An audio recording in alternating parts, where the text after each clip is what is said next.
Hello guys, എല്ലാവർക്കും സുഖം തന്നെയല്ലേ? അപ്പം ഞാനിന്ന് പുൽപ്പള്ളി SROയിലേക്കാണ് കേട്ടോ പോയിക്കൊണ്ടിരിക്കുന്നത്.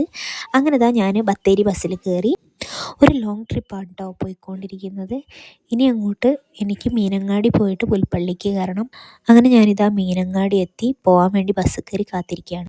അങ്ങനെ കാത്തിരുന്ന് അവസാനം വണ്ടി എടുക്കാനുള്ള ടൈമായപ്പം കടലയും കൊണ്ടൊരാൾ വന്നു കേട്ടോ.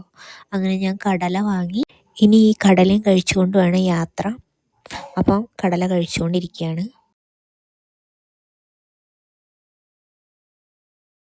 അങ്ങനെ ഇതാ ടിക്കറ്റൊക്കെ എടുത്ത് വണ്ടി സ്റ്റാർട്ട് ചെയ്തു, പോയിക്കൊണ്ടിരിക്കുകയാണ്.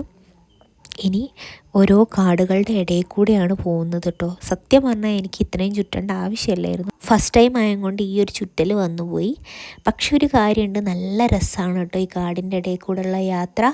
ഇവിടെ വന്യജീവികളൊക്കെ ഒരുപാടുള്ള സ്ഥലമാണ്. അവിടെ എഴുതി വെച്ചിട്ടുണ്ട് കേട്ടോ, ഇങ്ങനെ കടുവയൊക്കെ ഇറങ്ങുന്നതാണ് എന്നുള്ളത്. പക്ഷേ ഈ ഒരു യാത്ര എനിക്ക് ഭയങ്കര ഇഷ്ടമായി കേട്ടോ. അങ്ങനെ ഞാനിതാ പുൽപ്പള്ളി ടൗണിൽ എത്തിയിട്ടുണ്ട്.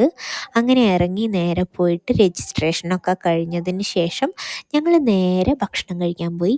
കക്ഷികളെല്ലാവരും കൂടി ഭക്ഷണം കഴിക്കാൻ വേണ്ടി കൊണ്ടുപോയി കേട്ടോ.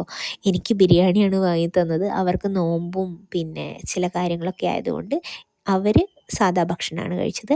അതിനുശേഷം അവരെന്നെ കാര്യമ്പാടി ഇറക്കിയിട്ട് അവർ നേരെ പോയി. അരമണിക്കൂറോളം ഞാൻ ബസ് കാത്തു നിന്നു. അവിടെയാണെങ്കിൽ മഴയും പെയ്യുന്നുണ്ട് കേട്ടോ. അങ്ങനെ കുറേ നേരം ബസ് കാത്തു നിന്ന് അവസാനം എനിക്ക് ബസ് കിട്ടി. അങ്ങനെ ബസ്സിൽ കയറി നേരെ ഞാൻ ഓഫീസിലേക്ക് വന്നു. എൻ്റെ വർക്ക് വീണ്ടും തുടങ്ങി.